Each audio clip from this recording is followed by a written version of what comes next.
Welcome, fellow creatures of the night, to Carrion Creature Feature, where darkness unveils its chilling tales. In this episode, prepare yourself for a blood-draining tale of corruption and greed. As we delve into the shadows, make sure to embrace the darkness with a like, subscribe, and follow along for more spine-tingling stories. The night awaits, and so do the creatures that lurk within. Welcome to Carrion Creature Feature, where nightmares come to life.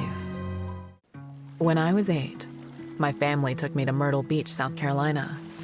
The air was filled with laughter and gentle chatter of families like mine stretched out on the hot sand. The sun was hot and bright, the crash of the surf calming.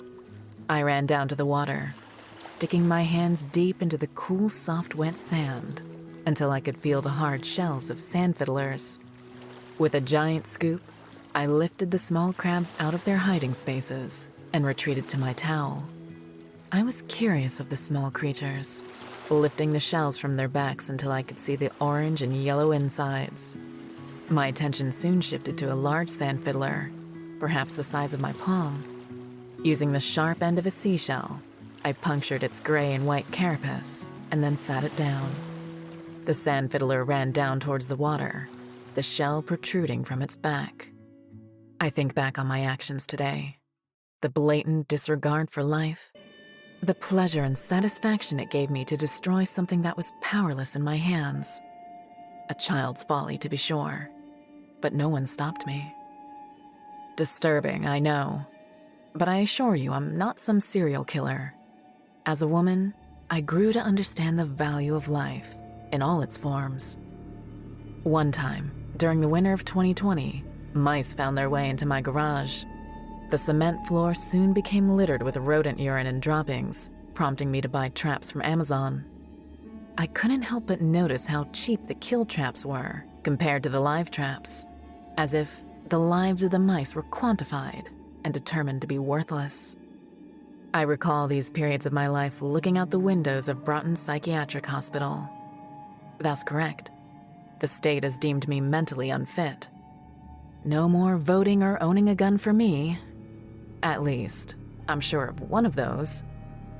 I'm sorry, I ramble. I think it's a side effect of the medication I'm on. Anyways, before I became a ward of the state, I was a pretty damn good lawyer. Passed the North Carolina board exam in the 90s. Worked in a small law firm for a few years before opening my own office. I married my husband in 2001. Never really wanted children. I don't think Bill wanted them either. We had a good life. Went on vacations, had parties on Lake Norman, ate out at nice restaurants. In the fall of 2021, I was approached by Mr. Ambrose Dillinger, a prominent real estate broker, regarding an estate dispute. A man by the name of Jedediah Reed passed away from COVID the previous year. At the time of his passing, most of the courts weren't open due to the pandemic. This created a time in which the children of his wife's previous marriage decided to claim possession of the family home. Jedediah had a son with his current wife, but he was locked up in Butner Prison doing a sentence of 25 years on a murder charge. I explained to Mr. Dillinger that the property still belonged to the son, unless there was a will that expressly omitted him from the estate. But this didn't seem to discourage him or the ex-wife's children. Apparently, Mr. Dillinger had big plans to buy the home and the 30 acres it sat on for the purpose to erect luxury apartments. A small amount of the money would then be put into an account for the son as a proof of sale, essentially creating a paper trail in the event the son protested the theft of the property. The whole idea was a greedy tactic to take advantage of the son's incarceration. I was about to hang up the phone when Mr. Dillinger made me an offer that was too good to be true. If I agreed to bend my moral compass, I would receive more than $3 million in legal fees once the groundwork for the luxury apartments started. Any other time, I might have brushed off such an offer. But Bill and I were getting into our retirement age. We weren't poor by any means, but $3 million can buy a lot of happiness in your golden years. Most of my colleagues dream about cases like this. In fact, The first law firm I worked for made their fortune this way. The saying goes, if you're a good lawyer, you can make anything legal. After a few more meetings, I drafted up the appropriate documents and filed them with the court. A few visitations between Mr. Dillinger and the son gained us the signatures we needed. The poor sap thought he was getting a life insurance policy payout. Didn't even read the fine print.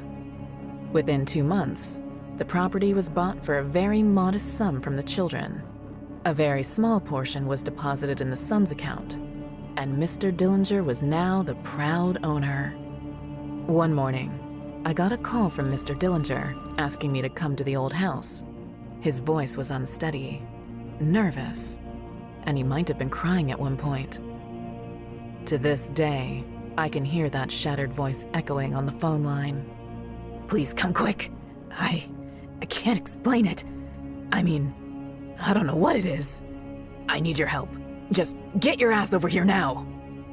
I assured him I would be there, told Nancy, my secretary, I would be out for an extended lunch, and then made my way to my car. The whole drive, my mind played scenarios back and forth. Would I arrive at the house, only to be handcuffed by the police? Would a news agent pop out of the bushes with a camera? How would I explain any of this to Bill? After several minutes of driving, I turned down the dirt road leading to Jedediah's house.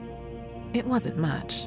A 2-story home built in the early 70s, complete with dirty asbestos siding, gutters filled with leaves, and moss on the roof.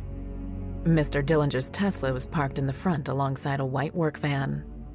I pulled up and parked my car next to him, grabbing my Louis Vuitton pocketbook and exiting my car. I walked up the steps that led to the covered porch of the house, pulling the screen door back and knocking on the front door. The silence was interrupted by heavy steps echoing on the wood floor. The front door opened, revealing a disheveled Mr. Dillinger on the inside. His face and designer shirt were wet with perspiration. As I stepped inside, he moved to the living room and sat down on an old couch. "What's going on, Mr. Ambrose?" I asked, cautious that police would rush out from the adjacent kitchen. He rubbed his forehead with his right hand, taking a moment to compose himself. "It ate the demo crew," he responded. "What?" I exclaimed. "Danny and Bob O'Reilly. I've used them on hundreds of jobs. They do excellent work. They usually make sure things like the gas and electric is off before tearing it down. Sometimes they find stuff. You know, like a nice water heater or furnace. I don't need that shit, so I let them have it," Mr. Dillinger said. Confused and growing frustrated, I crossed the living room and knelt to meet his face. "What does this have to do with me?" Mr. Dillinger seemed almost lost in thought before he responded. "They found a coffin in the basement, but it wasn't empty." I breathed a sigh of relief. Of course, finding a dead body in a house created some issues, but it wasn't anything to get worked up about. It just meant we had to contact the police and go through the proper channels. I took Mr. Dillinger's hand and helped him to his feet. A breath of fresh air would probably calm his nerves. We started across the living room towards the door, when the sounds of footsteps came from the kitchen. Mr. Dillinger froze in place, his head turning towards the sound. Perplexed, I pulled his hand trying to gain his attention, but he wouldn't move. Then, a tall figure appeared in the kitchen doorway. It was a man, or at least, it looked like a man. It took a second to register what I was looking at. It had to be maybe 7 feet, tall enough to have to stoop under the doorframe. Skin wrapped tight like aged leather, wearing a dirty old suit, the type they bury you in when you don't have a lot of money. The worst part was its eyes, like black marbles. I've seen eyes like that only one place in my life, and that was at the Georgia Aquarium when the sharks would brush up against the glass. Lifeless, soulless marbles that know only hunger. Dark red gore dripped from its face as it stepped into the living room. I couldn't comprehend what I was seeing. My mind screamed, "Run! Run, you fucking idiot!" but my feet were heavy like cement. The thing took 2 more steps, now towering over myself and Mr. Dillinger. A putrid sweet smell permeated the room, akin to rotting meat and dead flowers. Then the figure lurched forward, grabbing Mr. Dillinger by his right arm. Whatever spell we were both under suddenly disappeared, replaced by sheer terror. The figure jerked Mr. Dillinger forward, pulling me as well. I had forgot that I was still holding his hand. Now I was fighting to break free as he was pulled closer to its mouth. Mr. Dillinger let out a whimper, just as the figure snapped down on his neck, sending a jet of bright red blood squirting across the room. The figure took another bite, crunching through bone and tendons. Hot blood gushed down his shirt, spraying me. I pulled hard, this time breaking free of Mr. Dillinger's grasp and falling to the soiled carpet floor. My mind screaming, "Get up, get up, get the fuck up!" Legs wobbly, heavy from the fear. More wet tearing sounds. The figure now threw Mr. Dillinger's neck, the head falling to the floor in a heavy thud. "Move, move, get to the door!" I was crawling, then back on my feet, the front doorknob in my hand. I just had to open it, then push past the screen door. Loud popping noises coming from behind me, bones being pulled from sockets. I was through the door, the sweet sunlight on my face, the screen door offering no resistance. Then I stumbled, crashing to the porch, my feet inside the threshold of the home. Footsteps following behind me, wood straining under weight as the figure grew closer, panic boiling up inside. "Move, push forward, get to your feet!" With a burst of strength, I pushed myself clear of the doorway, collapsing on the porch and looking back inside the home. I froze. The figure standing only inches away, peering down at me. This was it, I thought. At any moment, this thing will cross the threshold and snatch me back into the house. But it just stood there, looking back at me with those soulless black eyes, while chunks of viscera dripped from its leathery face. Then it did something that shattered my mind. The fucking thing waved at me, like a parent would wave at a child getting on the school bus. With one crimson-stained hand, it reached forward and pulled the door closed. Later that day, the police would find what remained of Mr. Dillinger and the O'Reilly brothers. The state coroner said it resembled a diving bell accident. No coffin, no 7-foot-tall dead man. The FBI got involved, and before you know it, they unveiled our little scheme. I didn't mind it much at the time. I was too busy suffering from severe PTSD. But Bill, my husband, had a heart attack when they served the warrant for my arrest. Poor bastard dropped dead on the spot. After 2 years and numerous diagnoses, I'm here. I read the local newspaper yesterday. That property was sold to a local banker after Mr. Dillinger's untimely death. They're moving forward with building apartments there, you know? The only problem is, they can't seem to keep staffed.